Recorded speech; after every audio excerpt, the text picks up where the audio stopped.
Good evening and welcome. Tonight we come to you with breaking news that has reverberated around the globe. Pope Francis, the 266th pontiff of the Catholic Church, has died at the age of 86. The Vatican confirmed that the Pope passed away earlier today, Easter Monday, after a period of declining health. The first non-European pontiff in 1,300 years, Pope Francis's papacy was marked by his humility, his commitment to social justice, and his call for a more merciful and inclusive church. His death has plunged the world's 1.4 billion Catholics into mourning. From St. Peter's Square to the streets of Buenos Aires, where he was once a humble bishop, mourners have gathered to remember a man who touched countless lives with his warmth and compassion. In Rome, Italy will observe 9 days of mourning, during which Pope Francis will be laid to rest. But even as the world mourns, preparations for the future of the Catholic Church are already underway. The College of Cardinals will soon gather in conclave, a centuries-old tradition shrouded in secrecy, to elect the next successor to St. Peter. The question on everyone's mind is, who will be the next pope? One name that has been circulating in the early speculation is Cardinal Pietro Parolin. As the Vatican's Secretary of State, Parolin is a seasoned diplomat and a powerful figure within the Holy See. He has been a key player in some of Pope Francis's most significant diplomatic efforts, including the thawing of relations with Cuba and the ongoing dialogue with China. Parolin's deep understanding of the inner workings of the Vatican, coupled with his international experience, makes him a formidable contender. However, some Vatican observers believe that Parolin's close association with the current papacy could work against him. The next conclave may be looking for a fresh face, someone who can build on Pope Francis's legacy while also charting a new course for the Church. Another prominent Italian cardinal often mentioned as a potential successor is Matteo Zuppi, the Archbishop of Bologna and the president of the Italian Bishops' Conference. Known for his pastoral approach and his commitment to social justice, Zuppi embodies many of the qualities that defined Pope Francis's papacy.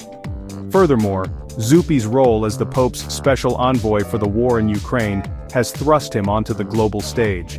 His tireless efforts to mediate a peaceful resolution to the conflict have earned him widespread respect and admiration. Could this experience, coupled with his compassionate leadership, make him the right choice for a church facing a world in turmoil?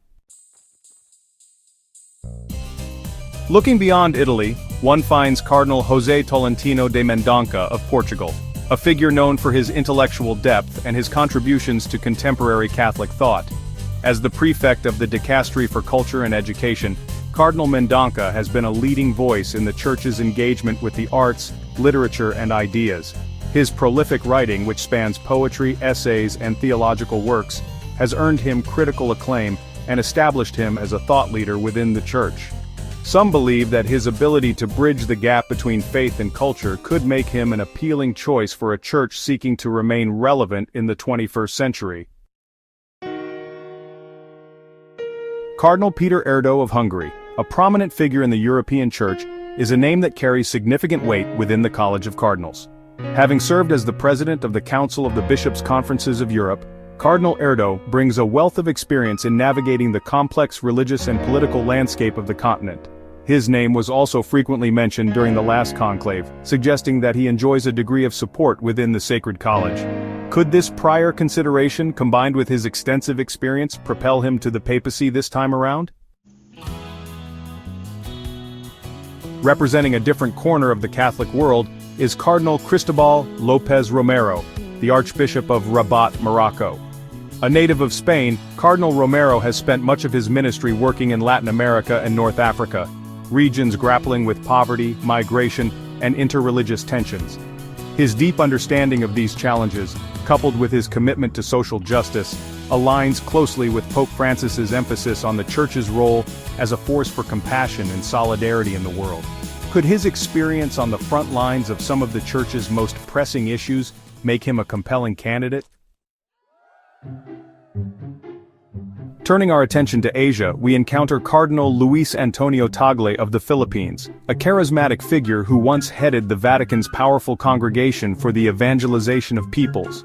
Known for his warm demeanor and his ability to connect with people from all walks of life, Cardinal Tagle is widely seen as a potential frontrunner. He is admired for his theological acumen, his commitment to interreligious dialogue, and his compassionate leadership. Some Vatican watchers believe that Cardinal Tagle's election would signal a historic shift in the Church's center of gravity, reflecting the growing importance of Asia in the global Catholic community. From the African continent emerges Cardinal Peter Turkson of Ghana, a figure who has long been mentioned as a potential papal candidate. As the former president of the Pontifical Council for Justice and Peace, Cardinal Turkson has been a leading voice in the Church's engagement with issues of poverty, inequality, and environmental degradation. His passionate advocacy for social justice, his deep understanding of the challenges facing the developing world, and his commitment to interreligious dialogue have earned him widespread respect. Could Cardinal Turkson's election mark a historic moment for the Church, ushering in the first African pope in centuries? Representing a more conservative wing of the Church is Cardinal Robert Sarah of Guinea. Known for his outspoken views on issues such as abortion, same-sex marriage, and the decline of traditional values in the West, Cardinal Sarah has often been at odds with the more progressive direction of Pope Francis's papacy. His supporters admire his unwavering defense of traditional Catholic doctrine and his call for a return to moral clarity in a world that he sees as increasingly adrift. While Cardinal Sarah's views may resonate with some within the Church, his election would likely be seen as a departure from the more inclusive and dialogue-oriented approach of Pope Francis. Another name that has surfaced in the pre-conclave speculation is Cardinal Mario Grech of Malta. As the Secretary General of the Synod of Bishops, Cardinal Grech plays a crucial role in facilitating dialogue and consultation within the Church. His deep understanding of the synodal process, which emphasizes listening, discernment, and collaboration, could be seen as an asset in a Church grappling with internal divisions and seeking to chart a path forward. However, some Vatican observers believe that Cardinal Grech's relatively low profile outside of Rome could work against him in the conclave. From the heart of the Holy Land comes Cardinal Pier Battista Pizzaballa, the Latin Patriarch of Jerusalem. A Franciscan friar who has spent decades working in the Middle East, Cardinal Pizzaballa brings a unique perspective to the papacy. He is known for his deep understanding of the complex religious and political dynamics of the region, his commitment to interreligious dialogue, and his tireless efforts to promote peace and reconciliation. Could Cardinal Pizzaballa's experience in one of the world's most volatile regions make him a compelling choice for a Church seeking to navigate an increasingly polarized world? Finally, we turn to Cardinal Albert Malcolm Ranjith of Sri Lanka, a figure whose candidacy has been overshadowed by controversy. Cardinal Ranjith, the Archbishop of Colombo, was once seen as a strong contender for the papacy. He is known for his theological acumen, his commitment to social justice, and his outspoken criticism of corruption and injustice. However, his handling of the aftermath of the 2019 Easter Sunday bombings, which targeted churches and hotels in Sri Lanka, has drawn criticism. Some have accused Cardinal Ranjith of not doing enough to protect the Catholic community, and of being slow to demand accountability from the government. It remains to be seen how much of an impact this controversy will have on his chances in the conclave. As the College of Cardinals prepares to gather within the confines of the Sistine Chapel, the world waits with bated breath. The conclave, a process steeped in tradition and shrouded in secrecy, will determine the next leader of the Catholic Church, a figure who will inherit both the challenges and the opportunities of leading one of the world's oldest and largest religious institutions. The outcome of this conclave is far from certain. There is no clear frontrunner, and the cardinals will be weighing a complex set of factors including age, experience, theological outlook, and administrative skills. An old Italian saying warns against putting faith or money in any presumed frontrunner ahead of the conclave. The only certainty is that when white smoke finally emerges from the chimney of the Sistine Chapel, it will herald the beginning of a new chapter in the long and storied history of the Catholic Church. The passing of Pope Francis marks the end of an era, but it also ushers in a time of anticipation and possibility for the Catholic Church. The conclave, with all its rituals and intrigue, reminds us that even in an age of instant communication and global interconnectedness, some traditions endure, their significance amplified by the weight of history and the gravity of the moment.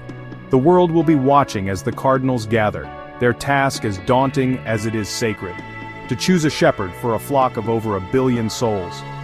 Whoever emerges from the conclave will inherit a church facing profound challenges, from the rise of secularism to the scourge of clerical sexual abuse, from the growing gap between rich and poor to the urgent need to address climate change.